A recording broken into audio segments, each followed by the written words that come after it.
रोटी bank के माध्यम से आप वर्षों से लोगों को खाना खिला रहे हैं, भोजन सेवा दे रहे हैं।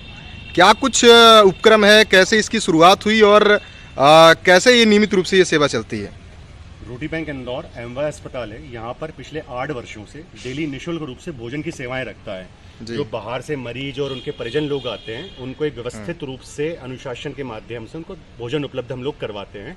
लगभग 8 वर्ष पहले जो मेरे पिताजी थे, वो किसी एक ब्लड डोनर को लेकर एमवाय अस्पताल आए हुए थे। तो उन्होंने देखा कि यहाँ भोजन से लेकर बड़ी समस्याएं रहती हैं, कि जितनी ज़्यादा भीड़ है उतनी मात्रा में भोजन नहीं आ पा रहा था। तब उन्होंने मुझे बताया।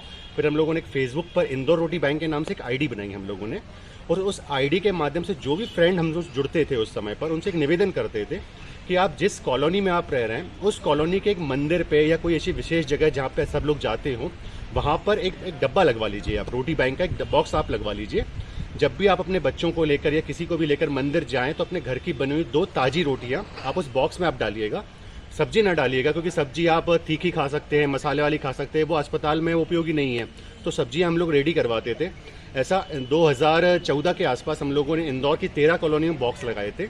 लगभग 1-1.5 हज़ार रोटी हम लोग डेली इकट्ठा करते थे, और रोटियों को लेकर हम लोग एमवाय अस्पताल जाते थे और अपनी सब्जी खुद बनवा कर उसको अस्पताल में हम लोग डेली उसको बांटते थे। ये इसको हम लोग प्रतिदिन हम लोग करते आ रहे हैं। पिछले 8 वर्षों से हम लोगों ने कोई छुट्टी नहीं की। जैसे कोई बड़ा त्यौहार आ जाता है, तो उस त्यौहार के हिसाब से हम लोग भोजन तैयार करवाते हैं। जैसे अगर संक्रांति आ गई है, तो तिल्ली के लड्डू है, और भी जो उनके आइटम्स बनते हैं, अपने मूंगफली, अपने मूंग की दाल की खिचड़ी बनती है, मूंग के भजिए बनते हैं, ये सारे हम लोग तैयार करवाते हैं। क्योंकि हम लोग ऐसा मानते हैं कि अस्पतालों में त्यौहार के दिन जो लोग पड़े हुए हैं, वो अपने घर को बहुत याद कर रहे होंगे, तो अपने घर पे जो पकवान बनते हैं वो लोग नहीं खा पाते। इसीलिए उन लोगों के लिए हम लोग पकवान बना के त्यौहार के हिसाब से लेकर जाते हैं। दीपावली है तो दीपावली वाले पकवान उन अस्पताल वाले लोगों के लिए ले जाते हैं, क्योंकि वो मेन त्यौहार के दिन अपने घरों से बहुत दूर है। इसलिए हम लोग ये व्यवस्था उनके लिए रखते हैं।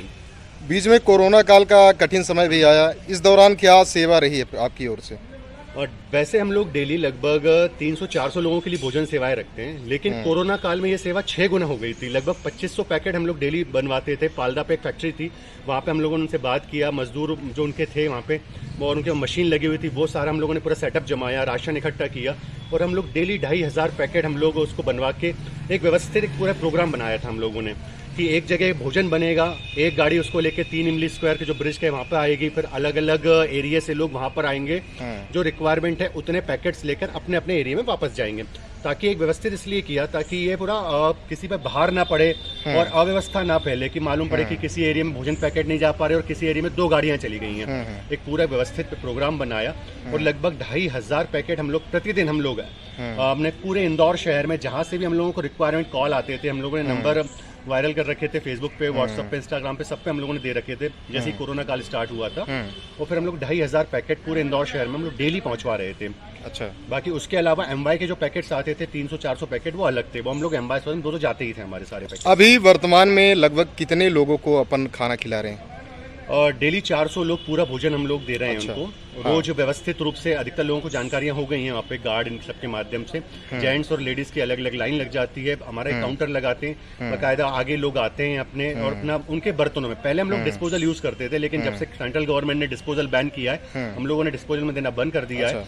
वो अपने खुद के बर्तन, डब्बे, जो भी उनके पास व्यवस्थाएं रहती हैं, वो खुद अपने जिनको भोजन चाहिए वो लेकर आते रहते हैं और हमसे भोजन लेते हैं। और अधिकतर लोग तो वहीं बैठ के भोजन करते हैं, उनको फिर से लगता है तो उन्हीं बर्तनों में फिर से हम लोगों से भोजन भी ले लेते हैं। तो जैसा कि आपने बताया कि जब शुरुआत हुई थी तो आप भोजन कहीं ना कहीं अलग अलग घरों से कलेक्ट करते थे और उसको जरूरतमंदों तक पहुंचाते थे, तो वर्तमान में क्या क्रम है? अभी भी कलेक्ट किया जाता है या फिर आपने खुद की रसोई तैयार कर ली है?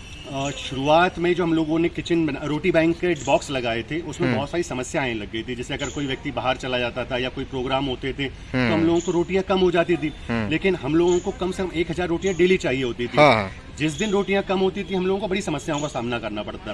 तो इसका हम लोग सॉल्यूशन हम लोगों ने निकाला, सब मेंबर्स हम लोगों ने बात किया और हम लोगों ने खुद का रोटी बैंक का किचन सेटअप कर दिया कि यहाँ पे सारा खाना एक जैसा बनेगा और पूरा बन के रोटी बैंक की गाड़ी जो हमारे पास में उसका एमवाय अस्पताल जाएगा और वहाँ वितरण किया जाएगा पूरा का पूरा। इससे कहीं ना कहीं समय की भी बचत हुई। हाँ जी, इससे एक तो रोजगार, क्योंकि वर्किंग लोग हैं आपके पास। हम लोग दिन में व्यवस्था, हम लोग अपने काम धंधों में रहते हैं दिन में, और शाम तब तक भोजन बना के जो भाभियाँ आती हैं भोजन बना के रेडी कर देती हैं। हम लोग अपनी गाड़ी में भोजन को रखते हैं और एमवाय अस्पताल में उसको पहुंचा देते हैं।